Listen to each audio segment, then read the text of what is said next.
प्रगत तंत्रज्ञानाचा धोका याविषयी मला मुद्दाम आपल्याला सांगायचं आहे। गेले काही दिवस आपल्याकडं आपल्या पाल्याला प्रगतीपथावर जाण्यासाठी आपल्याला जगातलं त्याला काहीतरी चांगलं कळू दे, तो शिक्षित होऊ दे, उच्च पातळीवर जाऊ दे म्हणून पालक अज्ञानी जरी असले किंवा नसले, दोन्हीही प्रकारचे पालक हे आपल्या पाल्याला चांगल्यात चांगला मोबाईल घेऊन देण्याकडे त्यांचा कल असतो। आणि पालकांच्याकडं जेव्हा विद्यार्थी मोबाईल मागतात तेव्हा मला आयफोनच पाहिजे, मला अमुकच पाहिजे अशा करून चांगल्यात चांगले मोबाईल घेतात।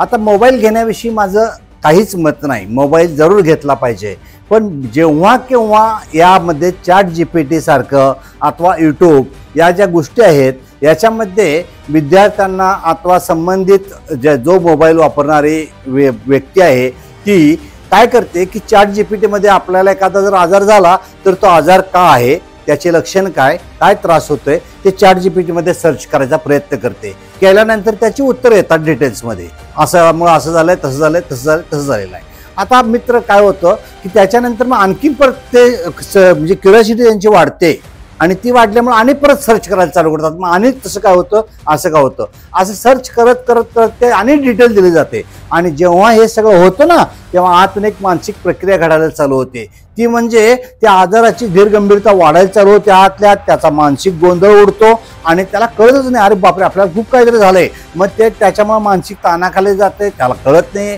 आणि या ठिकाणी मात्र संबंधित व्यक्ती पूर्णपणे गोंधळून जाते। ChatGPT देत असलेल्या उत्तरामुळं किंवा यूट्यूबवर जे काही लोक गाईडलाईन देतात त्यांना सुद्धा एवढ्या गोष्टी होतात।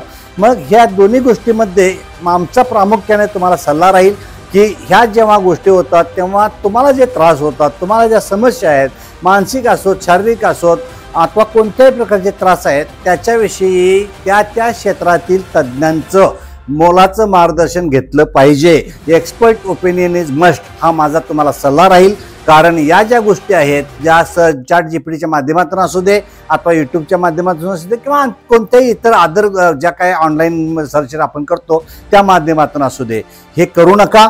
कारण हे करणं आपल्या जीवितास धोकादायक आहे।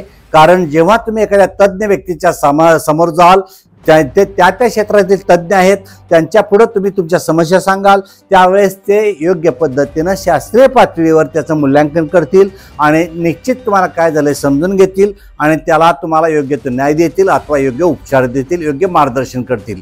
त्यासाठी कृपा करून ChatGPTचा गैरवापर अजिबात करू नका।